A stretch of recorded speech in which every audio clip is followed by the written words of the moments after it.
Hai, perkenalkan, namaku Bagas Patria Wisesa Situmorang, NIM 2502010222184, mahasiswa Universitas Cyber Asia.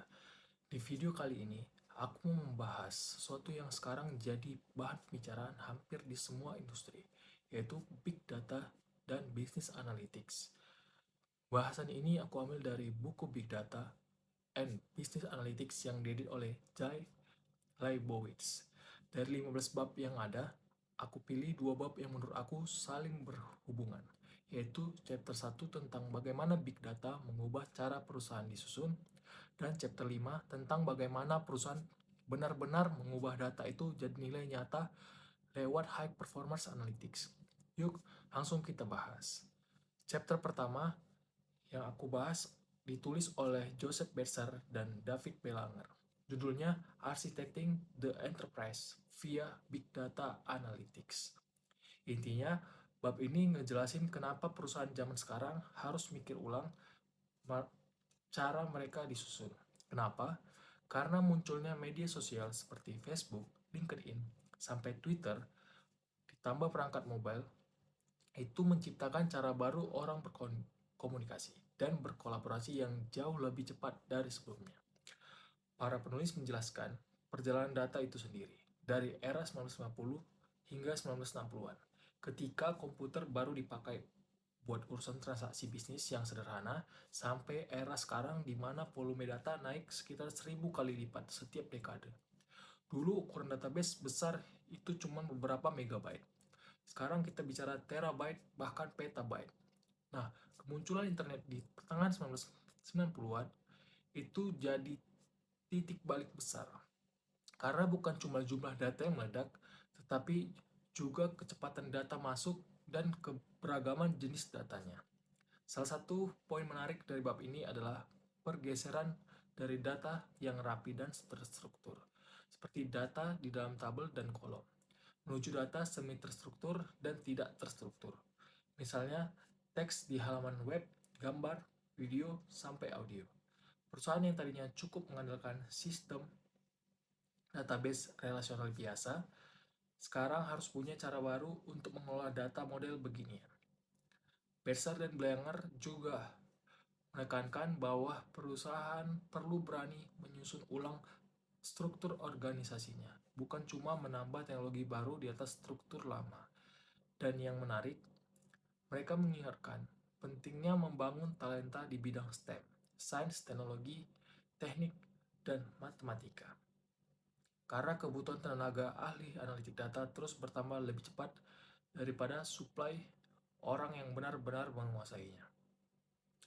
Nah, kalau chapter 1 tadi lebih ke soal kenapa dan apa tantangannya, chapter 5 ini menjawab pertanyaan berikutnya, yaitu bagaimana caranya perusahaan benar-benar mengambil nilai dari data segede itu, sebesar itu.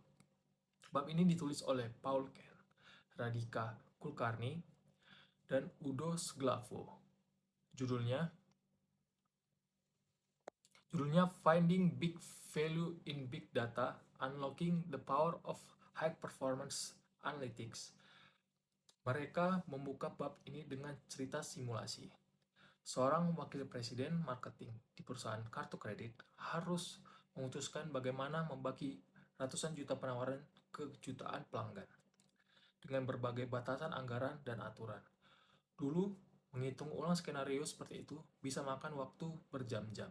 Tapi dengan high performance analytics, perhitungan yang sama bisa selesai dalam waktu kurang dari 2 menit.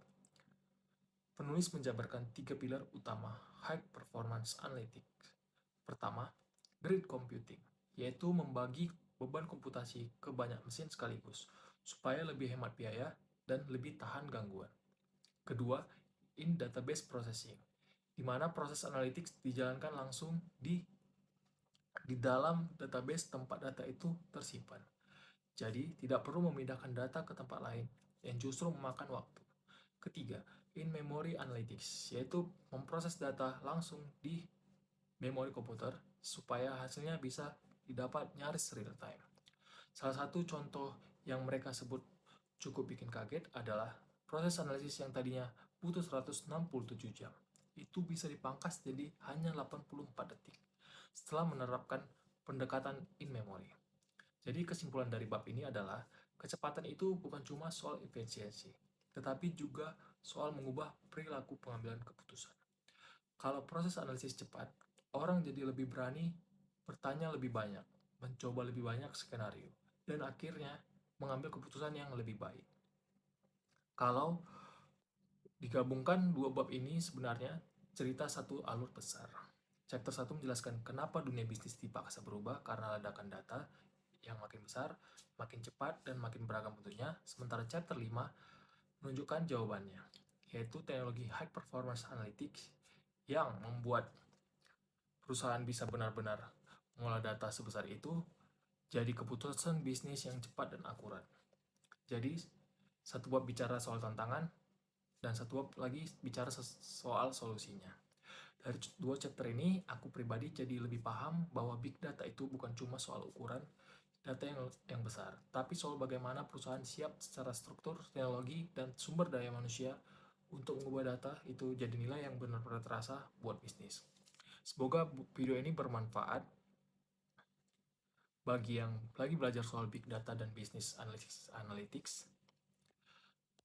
Sekian video kali ini. Nantikan video pembahasan berikutnya. Sampai jumpa.